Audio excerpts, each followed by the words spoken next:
It's been days now since the armed bandits stormed the school and made away with over 200 students and an adult member of staff. And Kuriga, where the shocking incident happened, is now eerily calm.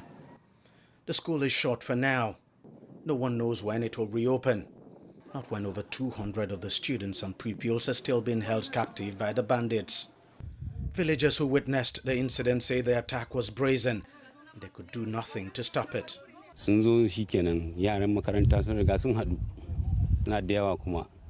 bandits stormed the school in their numbers at about 8:30 a.m. shooting in the air. They gathered the children together and one of the staff and started marching them into the bush. Our youths tried to stop them, but they couldn't as the bandits were better armed. They even killed one of our boys. One of the students who was lucky to escape when they were being marched through the forest spoke of the terrifying incident. It is God who helped me to escape. As they marched us through the forest, we stopped at a point and they asked us to sit down. They then brought a few oranges and bread and shared these among about 70 of us. They also gave one to a principal. As we resumed walking through the forest, I saw an opportunity to escape and I took it. I ran away from the group and disappeared into the forest. I later hid somewhere and waited for them to go. I eventually made my way home the next day from another village where I passed the night. The bandits have not yet demanded any ransom. Shehu Lawal, whose son is among those still in captivity, says even if ransom was demanded, they would not be able to pay. Things have been very difficult for us. We have not been able to farm properly for a long time now because each time we farm, herders come to destroy our crops with their cattle. Even normal feeding has been quite challenging. So even if the bandits demanded ransom, we don't have the money to pay unless the government helps us to rescue our children. There's a heavy security presence in the affected area. A combined team drawn from different security agencies are combing the forest in a desperate search for the missing students, but they've not made any headway in their work yet.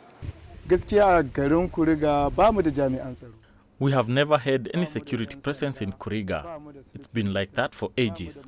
Bandits have stormed our community several times, and no help ever came from the government in the past. We are happy there are security agents in our community now. We hope things change from now.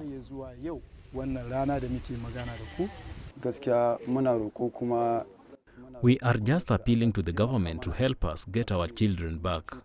We have not been able to sleep since the incident happened. We are hoping our children will come back safely so that we can smile again. The government has pledged to rescue the children and ensure they are safely reunited with their parents. For now, life is gradually returning to normal in Kuriga, but a sense of fear still pervades the community. When all of this is over, the school itself, which is in a very sorry state, will need a complete makeover. Returning the children to a classroom like this would not have done justice to them after their ordeal in the hands of their captors.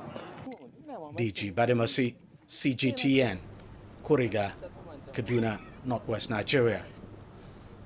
Well, Deji Badamosi is in Lagos and joins us live with the very latest. Deji, welcome to the program. Thank you for joining us. Deji, what is the latest on the search and rescue by the military?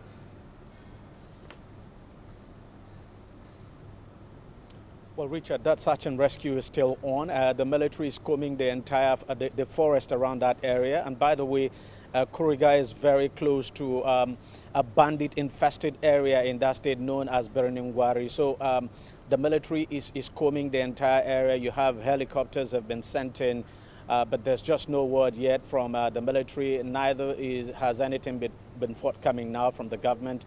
What the government has said is that it will do everything to ensure these children are rescued safely and reunited with their parents. The vice president of the country was actually in Kaduna yesterday around that area and met with the parents of the kidnapped children as well as community leaders, and gave them all the assurance that the government was on top of the situation and that everything would be done to ensure this is ended very quickly and that the children are brought back home safe. So for now, that search and rescue operation is still going on.